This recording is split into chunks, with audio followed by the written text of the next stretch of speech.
Est-ce qu'il y a des choses que tu as retenues dans l'actualité de cette semaine, Dans l'actualité cette semaine? Ouais. L'affaire des lettres envoyées aux lycéens. J'estime que l'école est une école laïque, l'école doit rester indépendante. Et on n'a pas instrumentalisé ce problème de mariage gay, on n'a pas instrumentalisé les gosses. L'actualité de la semaine, j'en sais rien. Qui t'ont interpellé un peu? Qui ça? Depardieu, moi j'ai retenu que ça, moi, Depardieu. Le gros qui part en Russie? Bah, il se fait une belle publicité. Je préfère pas donner mon opinion. Ça veut tout dire. C'est dommage qu'il part parce que même s'il sera russe, pour moi il sera jamais russe et il le sait très bien, il restera français. C'est un grand patriote, cet homme-là. Non, il a raison, je trouve que c'est très marrant qu'ils prennent la nationalité russe. Je trouve ça très amusant, moi. Dis donc, comment dirais-je, ils ont du pognon plein aux as, donc alors ils en veulent toujours plus et plus et plus. Tu payes beaucoup les gens, puis tu leur reprends plus de 50% de leur... Lui, il dit 85%, ça m'étonnerait, mais bon. Il est dans un système, donc moi, c'est pas la personne que j'en veux, c'est tout le système. Donc il peut s'appeler Zidane, Depardieu. Je pense qu'il faut attaquer les joueurs de foot et les comédiens, et qu'il faut redistribuer l'argent, même dans le cinéma, entre tous les métiers du cinéma. Ça, c'est le système capitaliste. Tu vas payer un ouvrier 1 500 € et lui il va ramasser 1,5 million d'euros par mois parce qu'il y a du talent. Bon, ça, déjà le système il est foireux déjà d'emblée. Il y en a un qui prend tout et qui se tire. Avec le pognon de la France. Exactement. Qui veut l'emmener au Luxembourg. Et pourtant l'argent ne fait pas le bonheur. Exactement. Parce qu'il y en a qui en ont trop et ils ne l'emportent pas avec eux en plus. Autre chose qu'ils ont marqué dans l'actu? Oui, le problème des 2 éléphants. Je comprends Brigitte Bardot, mais le problème, si ces éléphants peuvent donner la tuberculose, c'est un problème médical. Si on doit abattre les éléphants, c'est qu'il faut les abattre. On ne les abat pas par plaisir, on les abat parce que c'est un danger pour eux-mêmes et pour nous. Donc c'est un cas de force majeure. Donc je trouve dommage que Brigitte Bardot veut partir en Russie. Moi, je trouve que le plus beau pays, c'est la France. Et même moi, si j'étais milliardaire, je resterais en France. Voilà, alors 2013, c'est l'année de tous ces changements, je crois. Tu peux nous donner tes vœux pour 2013 alors là? Eh bien, plein de changements positifs, justement, ce qu'on vient de dire à l'envers, hein, c'est-à-dire, voilà, une meilleure redistribution des gens qui, moins dans la panade. Une bonne santé. Que la planète ne souffre plus de la misère. Vos vœux pour cette année alors? Très mal. Un heureux avenir politique. Pour moi, c'est très mal. Parce que je suis pas une femelle. Qu'on parle moins de SDF et plus de boulot pour jeunes, boulot jeune, enfin voilà. Beaucoup de la paix. Pour qui? Pour tout le monde, monsieur. C'est ça la paix? C'est comme ça la paix dans le monde? Bah voilà. C'est quand les musulmans embrassent les Hébreux? On est tous frères, mon frère, sur terre. Il n'y a qu'un seul Dieu pour tout le monde. Il n'y a qu'une seule voie. Personne ne va ni de travers ni de gauche. T'es pas raciste, toi? Non, non, pas du tout. Tu connais pas ce que c'est? J'adore tout le monde. Bonne année, bonne santé, tous mes vœux. Et que tout le monde aille en Russie, voilà. Et bon baiser de Russie, hein. Salut. Qu'est-ce que vous avez contre l'œil là? C'est insupportable. Le Big Brother là. C'est insupportable d'être surveillé comme ça. C'est vrai? J'ai envie d'être tranquille dans la rue. C'est de la surveillance qui sécurise pas, je trouve. Ça tue les libertés. On n'est plus chez nous, quoi. Décortiqué, enfin, voilà. Dire, on peut plus faire ce qu'on veut. Ouais, la liberté. La liberté, si nos moindres mouvements sont épiés par. Ça ressemble à Big Brother un peu tout ça. C'est une forme de Big Brother, mais après, c'est aussi un moyen de maintenir une population. Il s'est arrêté complètement. Hein. Ah bon? Il peut plus. Il s'est passé quoi ici? C'était quoi l'idée en fait au départ? L'idée c'était d'envelopper cette caméra en forme de cadeau de Noël de la mairie de Paris. C'est passé par hasard. Et on a vu un beau paquet cadeau qui s'élevait dans le ciel au-dessus de la caméra. Commence en bas. Commence avec ça. Reste là. Vas-y, pas nous vers le haut maintenant. Ils ont mis une fille, c'est plus élégant. Ouais, il laisse les femmes.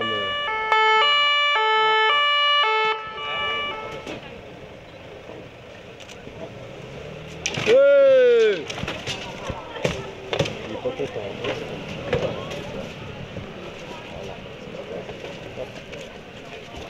On peut savoir vous l'emmenez où le carton? Regardez. Ça c'est bien ça. Voilà, ça ils s'en vont. Hop, voilà.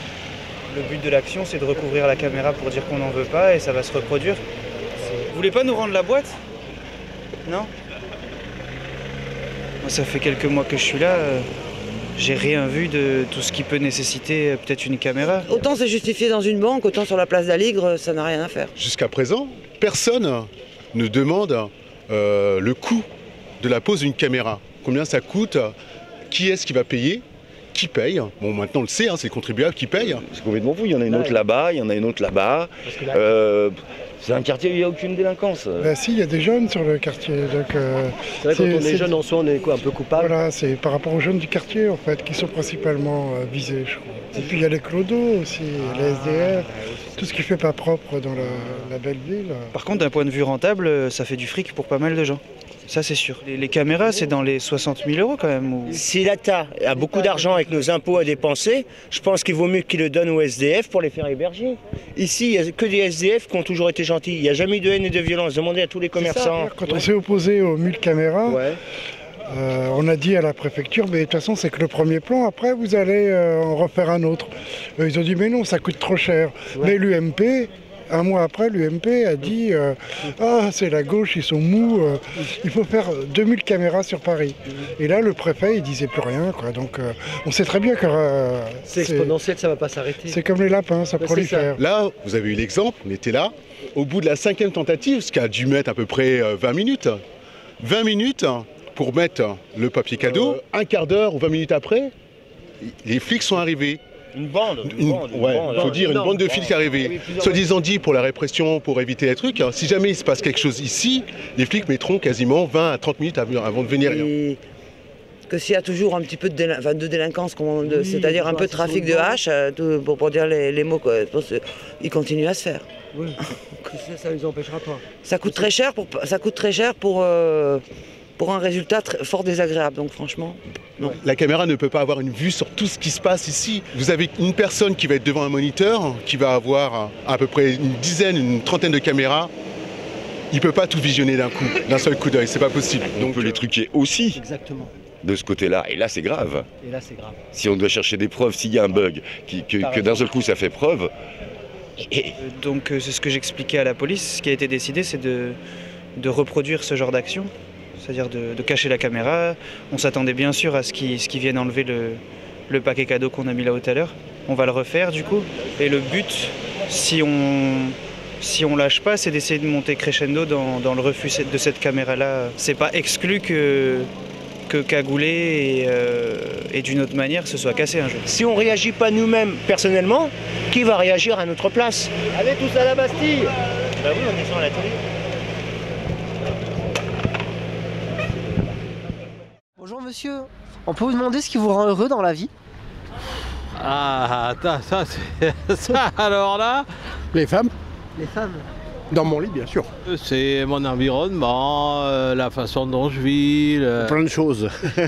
Tout. Tout? Ah bah oui. Bah, c'est super.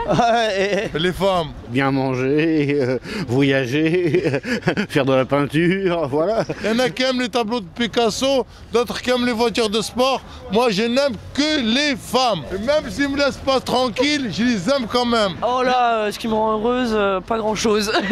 Et ouais, je suis comme ça. Ouais. Mon amoureux. Et vous? C'est un amoureux aussi? Oui.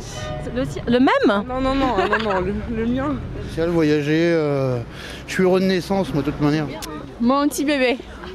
La santé, déjà, voilà, c'est le principal. Vivre à Paris, j'adore, ça me rend heureuse. Je sais pas, il n'y a rien. Rien? Même pas votre petit chien? Non. Bah, il a pas été sage? Non, lui il a sa vie, moi la mienne. Je vais au sport, j'ai des copines. La danse, la musique. Qu'est-ce qui me rend heureux? Je sais pas, la danse. Une petite démo télé-vocale? À mon âge, vous savez. Ah, le soleil, regardez, un ciel magnifique là, c'est bien. Le soleil, allez, j'ai le coiffeur. C'est le soleil, le beau temps et l'ambiance du marché. Il me chauffe, il me rend joyeuse et c'est agréable. Eh ben parce que ça réchauffe le cœur, ça donne bon teint. Ces jours-ci, je ne suis pas très heureuse, je ne peux pas parler là. Faire de la plongée sous-marine. Ah, c'est de gagner le loto et de ne plus venir me lever tôt dans le marché. Là, mes enfants. Mes enfants là, j'ai l'air de malheureuse là. Bon, bah, ça fait comment vos enfants? Alors j'ai Gaston, Gonzalo et Adèle. Bonjour. Et tu es content? Est-ce que tu es content? Je suis pas content. Fais-moi gagner un loto, j'espère que ton micro il va me porter chance. Hein. Tous les gens qui sont contents me rendent heureux. De voir des jolies sirènes sous l'eau. Totalement, c'est exactement ça, être heureux. Voilà.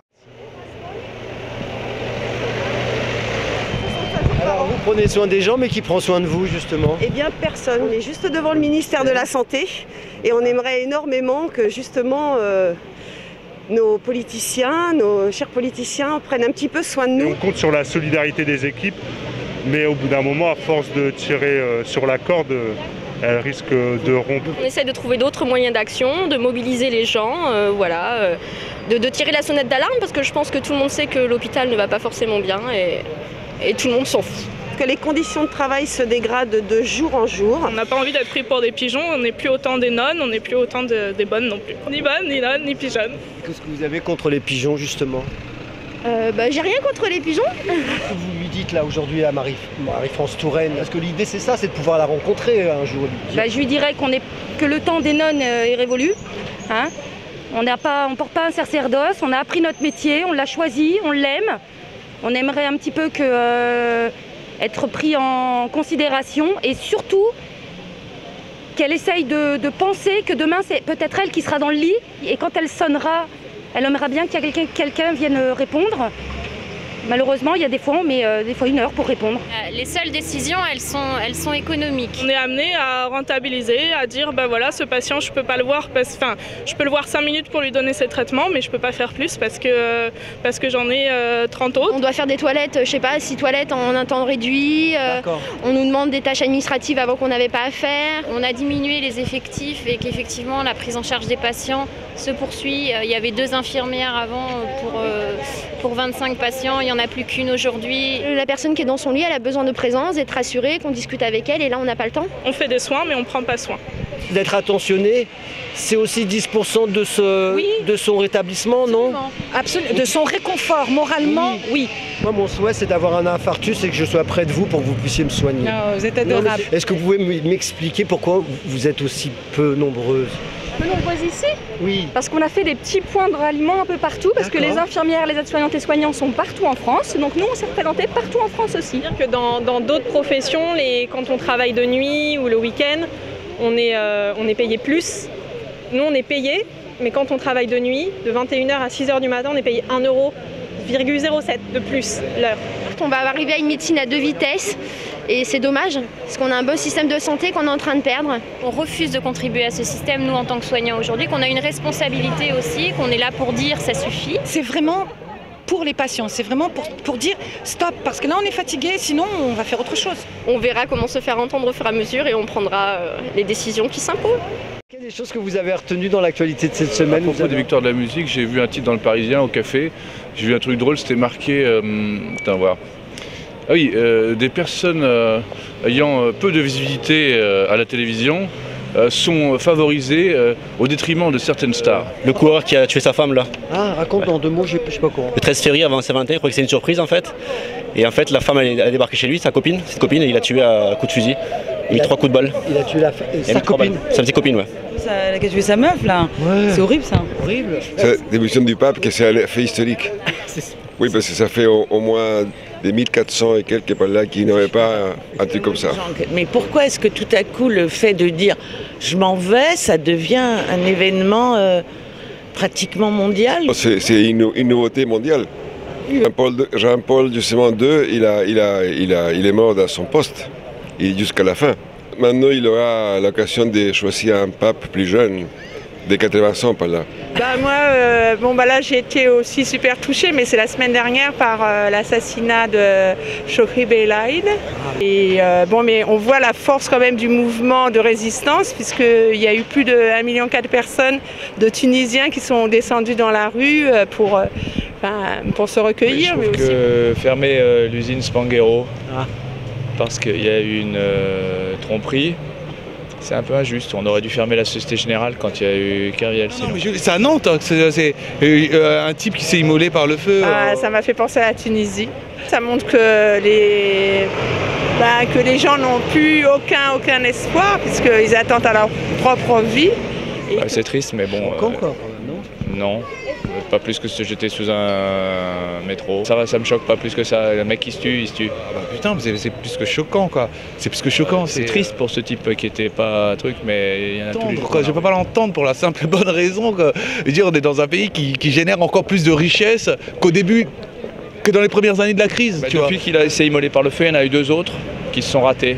Je trouve que c'est pas malin. Alors qu'on est plus riche qu'il y a 40 ans. Comment on peut accepter ça, quoi? Au Mali, c'est compliqué. Moi, je suis contente que Tombouctou soit sauvé comme ça des barbares et de la population et tout ça. Mais je pense que de toute façon, c'est une position intenable. On ne va pas y rester au Mali. Ce qui me gêne dans l'histoire de la France au Mali, c'est que j'ai l'impression qu'il y a un discours dominant des médias. J'ai quand même lu un petit papier du Monde qui expliquait que les journalistes étaient quand même encadrés par l'armée.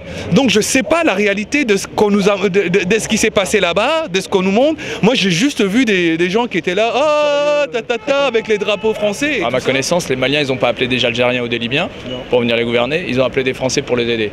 Les Français ont été les seuls à les aider. Après, on peut les chercher du néocolonialisme si on veut, mais c'est les Maliens qui sont venus les appeler. Ouais. L'Afrique, c'est terrifiant. Je veux dire, tous les gouvernements sont des voyous. Le retour à la France-Afrique, en tout cas, c'est l'affirmation de la France-Afrique. Non, mais moi, c'est pas le retour à la France-Afrique. Je pense juste que la France-Afrique n'est jamais partie, ne s'est jamais arrêtée. Je trouve qu'au niveau des femmes, il y a un vrai recul par rapport à ce qui avait été acquis dans les années 70 et le port du voile et tout ça. Il y a une femme par jour qui meurt sous les coups de son conjoint, de son petit ami, tout ça.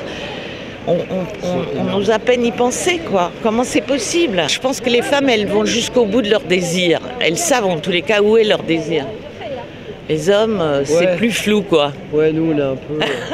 Ça fait tant d'années qu'on se bat pour l'égalité des droits, quelle que soit son identité de genre, que ma foi, l'idée que ça y est, on va arriver à décrocher ce foutu mariage dont en soi on se moque, mais le problème c'est les droits. Vous voulez vous marier? Ouais. C'est vrai, un peu ringard de se marier à notre époque. Je pense que après chacun peut faire éventuellement ce qu'il a envie de faire tant que la possibilité est donnée à tous. Voilà, c'est quelque chose d'extrêmement universel. La déclaration des droits de l'homme et du citoyen, tous les hommes naissent libres et égaux en droit. Or, dans la société actuelle, l'égalité, elle n'est pas possible pour tous. Donc, quand ils nous expliquent que le mariage, c'est le mariage d'un homme et d'une femme à cause des enfants, je leur explique que dans ce cas-là, il devrait être cohérent, interdire le divorce et interdire le mariage des femmes qui sont plus en âge d'avoir des enfants. Parce que si c'est leur seul argument, dans ce cas-là, c'est pas possible. La famille, c'est d'abord quelque chose qui sert à donner de l'amour. Bah voilà, future épouse. Future épouse. La société a évolué, il faut juste que les lois s'adaptent et que les lois maintenant confirment ces évolutions sociétales pour que justement les enfants qui naissent aujourd'hui dans des familles homoparentales se sentent aimés, acceptés par tous et pas seulement par leurs parents, qu'ils soient biologiques ou non. Et ce que je dis, c'est que des fois il vaut mieux ne pas avoir certains parents qui sont tellement destructeurs pour les enfants que ça va faire des adultes détruits. Le principe, c'est l'amour. Si un enfant est aimé, c'est ça qui est important. Jean-Luc, pourquoi c'est important pour toi le mariage pour tous? Parce que c'est la question de l'égalité, tu vois, c'est toujours la même question qui est posée. Et donc, quand on manifeste comme on le fait là, on donne à voir à la société le point de vue de ceux qui sont pour l'égalité. La semaine, il n'y a qu'un jour, ils ont vu ceux qui étaient contre. Mais je vais te dire, rassurez-vous tous, la droite n'osera jamais revenir sur cette loi. La preuve, en Espagne, où ils ont fait des simagrées, des gesticulations, ils ont même fait venir des vidéos du pape. Eh bien, ils sont au pouvoir, ils ne sont pas revenus dessus. Et là, il n'y en a pas un d'entre eux qui ose dire « nous allons revenir » sur la loi sur le mariage pour tous. Donc, c'est une espèce de baroud d'honneur qu'ils ont fait qui ne mène nulle part. Mademoiselle, qu'est-ce que vous leur dites aux gens de Civitas? De rester chez eux et de nous foutre la paix. Pourquoi tu dis ça? Parce que tu es en colère après eux? Un peu, oui. Je suis là pour bien montrer à tous ceux qui sont contre que c'est trop tard, les temps obscurs sont passés. Il faut avancer. Ils ont 2 personnes adultes qui aiment l'enfant. Et si ce sont 2 personnes du même sexe, nous pensons qu'il est important que cet enfant ait un référent de l'autre sexe avec qui ils puissent aussi parler et pour lequel il y ait quelquefois un équilibre qui se rétablisse. Ils étaient opposés au divorce, ils étaient opposés à l'égalité parentale, c'est toujours les mêmes. Et donc, c'est leur problème, nous on continue et on va l'avoir, ce droit au mariage. Et votre chien, qu'est-ce qu'il en pense? Il est d'accord, elle est d'accord. C'est quand vous allez vous marier tous les deux? Ah bah on l'est. Vous êtes déjà mariés vous hein? C'est Hermine. Hermine, tu veux dire quelque chose? Oui, je suis d'accord. Ah, elle est d'accord. Voilà. Qu'est-ce que tu penses du mariage pour tous, toi? Ben moi, je suis marié avec tous, donc je suis pour le mariage pour tous. Mariage! Maintenant! Adoption! Maintenant! Les enfants sont là! Ils ont besoin du monde! De papa et de maman, ça fonctionne dans l'éducation? Oui, tant qu'on reste honnête envers l'enfant, tant qu'on lui ment pas, c'est tout.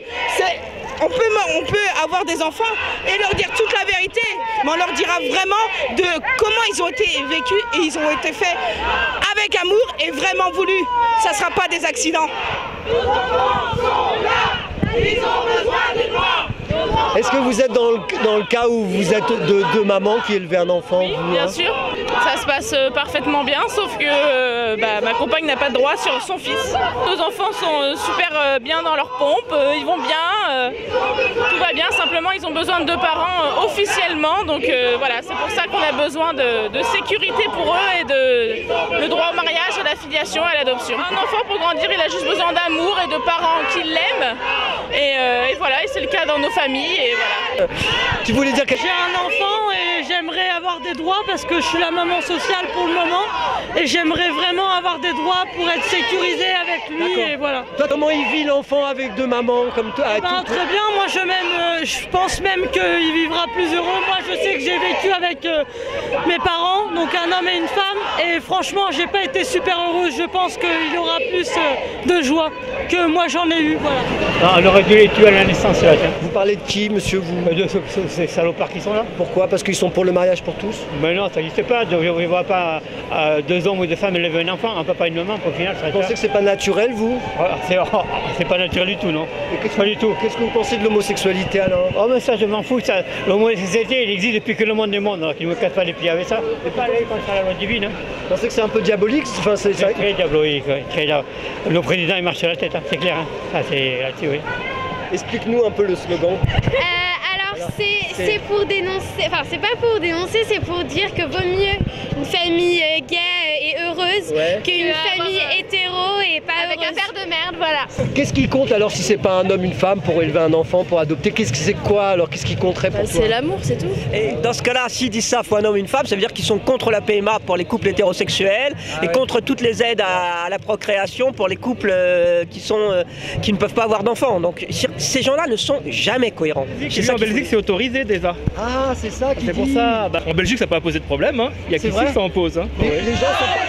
On dit oui en Belgique. On dit oui en Belgique. On s'en fout. En Belgique, on s'en fout. Français, vous aussi. Je pense qu'en Belgique, on a eu un débat beaucoup plus serein, qu'on est pour ça moins divisé et que la loi est passée beaucoup plus vite. Ça fait dans 3 jours, on va fêter les 10 ans de la loi et je vois que le pays est toujours là. Je vois que la colère de Dieu ne s'est pas abattue sur nous. On est toujours un pays uni.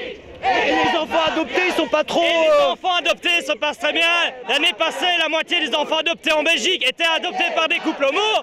Et ça ne pose problème à personne. Est-ce qu'il y a eu des études justement d'enfants Oui, il y a des tas d'études qui montrent que les enfants éduqués par les couples homoparentaux n'ont aucun problème d'intégration dans les écoles. Ils ont même une éducation un peu plus tolérante que d'autres. Le Vatican est homophobe. Et il faut lutter contre cette homophobie. C'est contre l'homophobie qu'il faut lutter.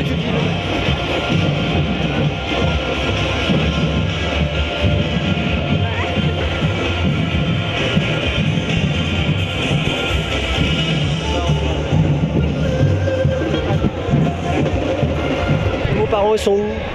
Ils sont là. Où, papa? Oui. Et ton deuxième papa, il est où? J'en ai pas. Ah. Mais ça va quand même? Et vous sentez pas trop ringard en fait? Un peu. Parce que maintenant la nouvelle norme ça serait 2 paires quoi. Mais c'est bon. Vous êtes un peu has-been quand même. Cette génération où être enfant de parents divorcés c'était très dur, aujourd'hui c'est banal. Je pense que dans plusieurs années ce sera banal de savoir quels sont vos parents. Les autres enfants ne se poseront plus la question. Bonne année 2013. Bonne année 2013. Happy New Year. Bonne année 2013 à tous. Je vous souhaite à vous et à tous les auditeurs, les téléspectateurs, une très bonne année. Beaucoup de santé. Santé, prospérité et puis des gens gentils comme ça. Quels sont vos vœux pour 2013? Ah bah qu'est-ce que je veux dire? Du boulot. D'accord. Vous voulez faire quoi comme boulot? Non, moi c'est fini, je suis à la retraite. Moi je parle pour mes enfants et mes petits-enfants. Se venir en aide et puis voilà, c'est tout. Le reste chez moi, c'est pas très important. Que l'État se remue un peu et qu'il y ait un petit peu plus de justice. Mon meilleur vœu, c'est de mieux apprendre le français pour mieux m'exprimer, pour avoir un meilleur vœu l'année prochaine. La santé et que l'argent coule à flot comme le champagne pour moi. Nos vœux pour 2013, que ça continue à mal aller comme maintenant. D'accord, vous voulez pas que ça aille mieux. Ça tombe bien parce que vous êtes... Mais écoutez, moi je trouve que ça va pas si mal. Hein. C'est toute une question d'état d'esprit. Soit on nous casse la tête toute la journée, on dit que tout va mal et on finit par y croire, ou alors on se dit tout va bien, il faut que ça ira peut-être un peu mieux, mais il ne faut pas être foncièrement pessimiste. Tout pareil que 2012 mais en mieux. D'accord. Pourquoi c'était bien 2012? Parce qu'on a eu un nouveau président. La retraite. Si, sérieux. C'est une bonne réponse. Vous en avez marre? Ras-le-bol. Bon alors pour 2013, que du boulot. Que du boulot. S'il y a du boulot, il y a de l'argent. S'il y a de l'argent, il y a la vie. Moi, j'ai une fille qui se fait des mourants parce qu'elle est dans les crédits immobiliers. Ils vont virer tout le monde. Alors, vous croyez que c'est bien ça? Il y a un peu de travail sur le marché, voilà, par exemple. Comment on fait pour avoir des bons clients sur le marché alors? Bah, faut vendre de la bonne marchandise. Elle est bonne ta marchandise? Pas terrible, mais bon. Mes vœux. Je trouve qu'il faudrait un peu plus de sérénité, du bonheur, la confiance les uns vers les autres et beaucoup de respect. Voilà. Je voudrais que le monde et la planète soient heureux sur Terre. Heureux, heureuse. Aussi bien que tous les êtres humains. Eh bien la sérénité, c'est-à-dire être conscient de là où on est, d'être dans la confiance par rapport à là où on va, et puis justement être bien avec les autres. Hein. Et c'est un sentiment diffus qui ensuite fait boule de neige et se répand. Bon, et pour vous, c'est quoi le premier geste à faire pour être bien avec les autres? Déjà un sourire, vous voyez, dès le matin, et se dire voilà, on a une nouvelle aventure, une nouvelle journée qui arrive avec tout ce qu'elle peut nous apporter d'aventure. Une recette pour être heureux, c'est qu'il faut bien se sentir bien dans sa peau, être bien dans sa peau, et puis avoir un peu aussi de flous. Un peu de flous. Il faut faire des choses bien, faire du bien autour de soi, et puis après on récupère du bien et du bonheur. Pas tout le temps, mais souvent. Et ça sert à rien de pleurer. Et ça sert à rien de s'occuper de Depardieu, de Brigitte Bardot, de toutes ces conneries. Il y a autre chose à faire. Bonne année 2013. Et ça va être une année super. Quels sont vos vœux pour 2013? Vous nous souhaitez pas bonne année? Que vous me foutiez la paix. Paf. On